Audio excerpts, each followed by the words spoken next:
नमस्कार. स्वातीच रेसिपीमध्ये आपले मनापासून स्वागत करते. अगदी कुरकुरीत खुसखुशीत अशी 2 वाटी गव्हाच्या पिठामध्ये साखर आणि पाणी घालून गव्हाची बिस्किटे कशी बनवायची असते आपण पाहणार आहोत. चला तर रेसिपीला सुरुवात करूया. सर्वात अगोदर या रेसिपीमध्ये मोजमाप महत्त्वाचं आहे. त्यामध्ये मी 2 वाट्या गव्हाचं पीठ घालून घेतलं आहे. अर्धी वाटी रवा घेतला आहे. रवा असा बारीक असा घेतला आहे. बारीक नसेल तर मिक्सरला थोडा फिरवून घ्यायचा आहे. पाऊण वाटी खोबऱ्याचा किस घेतला आहे. 2 ते 3 चिमूटभर मीठ घेतलं आहे. एक छोटा चमचा इलायची घालून घेतली. आता हे सर्व साहित्य एकत्र करून घ्यायचं आहे. इलायचीला छान सुगंध असतो, त्यासाठी हे सर्व साहित्य आधीच एकत्र करून घेते. त्यानंतर यामध्ये 6 ते 7 चमचे साजूक तूप घालून घेतलं आहे. साजूक तूप हे मी रूम टेम्परेचरवरचं घालते. आता हे सर्व हाताने चोळून घ्यायचं आहे. गव्हाच्या पिठाला साजूक तुपाचा एक ना एक कण लागला गेला पाहिजे, त्यासाठी सगळं हाताने चांगलं चोळून घ्यायचं आहे.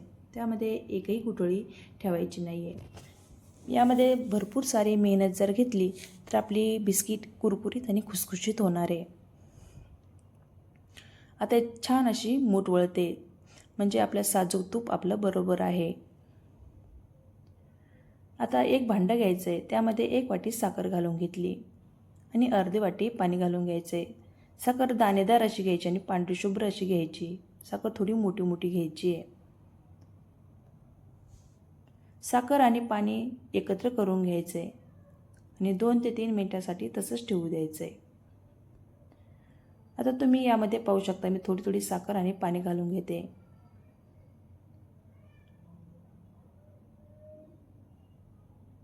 हे सर्व आधी एकत्र करायचं आणि थोडं थोडं मळून घ्यायचं आहे.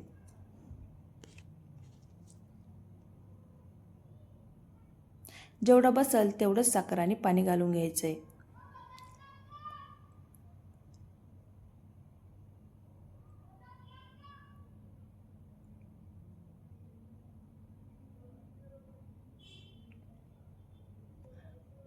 पण मला साखर आणि पाणी यामध्ये मी सगळं घालून घेतलं आहे. एक्स्ट्रा पाण्याची मला गरज भासली नाही.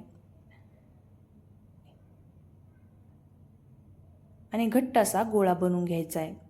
आपल्याला सैल असा गोळा नको आहे, त्यासाठी चांगला घट्ट असा गोळा बनवून घ्यायचा आहे. ह्या गोळ्याला छान अशा चिरा मोठमोठ्या पडू द्यायच्यात, पुन्हा असा चांगला घट्ट असा गोळा बनवून घ्यायचा आहे. आता तुम्ही पाहू शकता, बिस्किटाला गोल, चौकोनी, त्रिकोणी कोणत्याही आकारात कापून घेऊ शकता. पण मी दंडगोलाकार असा गोळा करून घेते. थोडासा दाबून घेते. चिरा पडत असतील तर पडू द्यायच्यात. छान असा दाबून घ्यायचा आहे. तुम्ही किती दाबले तरी ह्या चिरा पडतच राहणार आहे, त्यासाठी हे चांगला दाबून घ्यायचं आहे.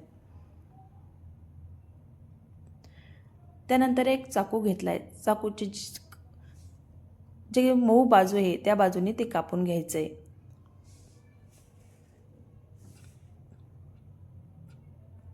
त्यानंतर मी अशा मोठमोठ्या अशा जाडच असे काप ठेवलेत.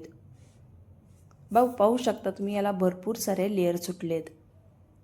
अशा मोठमोठे थोडेसे जाड ठेवले तर हे आपले कुरकुरीत आणि खुसखुशीत राहणार आहे.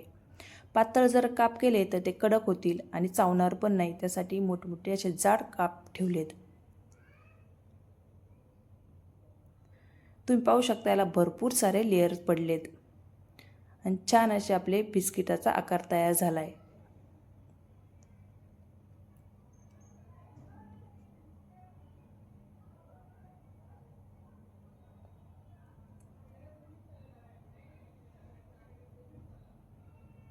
तुम्ही पाहू शकता, मी बिस्किटाचे सर्व आकार तुम्हाला कापून दाखवलेत.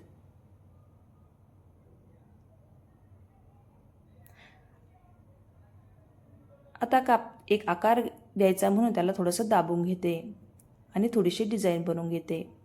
वाटीने थोडीशी कडा अशा दाबून घ्यायच्यात आणि त्याच्यावर डिझाईन बनवून घ्यायची.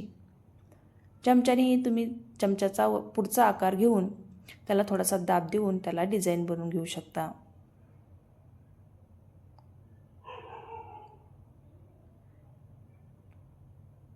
पाहू शकता, आपल्या चमच्याने आणि वाटीच्या साहाय्याने चांगली डिझाईन तयार झाली आहे.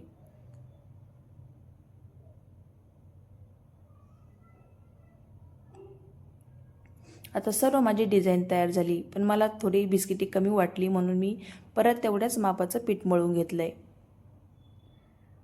आणि छान असा गोळा करून त्याचे तसेच काप करून घ्यायला सुरुवात केली.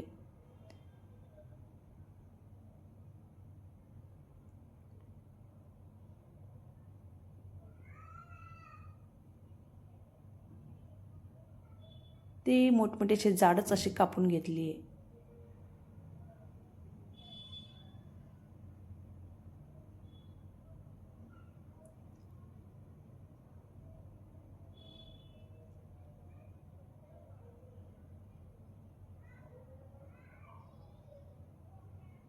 आणि सर्व डिझाईन त्याच आकाराची बनवून घेतली आहे. त्यानंतर एक कढई तापत ठेवली. आधी तेल तापून घ्यायचं आहे आणि गॅस मंद आचेवर करून द्यायचा आहे आणि त्यामध्ये हे काप घालून घेतलेत. जेवढे बसतील तेवढेच काप यामध्ये घालून घ्यायचेत. आता हे बिस्किट जोपर्यंत सेट होत नाही तोपर्यंत यामध्ये झाऱ्या घालायचा नाही आहे, कारण ती तुटतात किंवा विरघळतात. खूप नाजूक असे असतात, त्यासाठी मंद आचेवर तसे तळून घ्यायचेत. गॅस मोठा किंवा मध्यम आचेवर अजिबात करायचा नाही आहे. सर्व बिस्किटे मंद आचेवरच चांगले तळून घ्यायचेत. तुम्ही पाहू शकता याला हलकासा सोनेरी रंग आला आहे. तुम्हाला पाहिजे त्या सोनेरी रंगापर्यंत तुम्ही तळून घेऊ शकता. यामध्ये एक एक करून मी सर्व बिस्किटे काढून घेते. यामध्ये दुसऱ्यांदा बिस्किटे परत टाकून दिली. जेवढे बसतील तेवढेच मी बिस्किटे यामध्ये टाकून दिली. तुम्ही पाहू शकता सर्व मी त्याच रंगामध्ये चांगले तळून घेतलेत.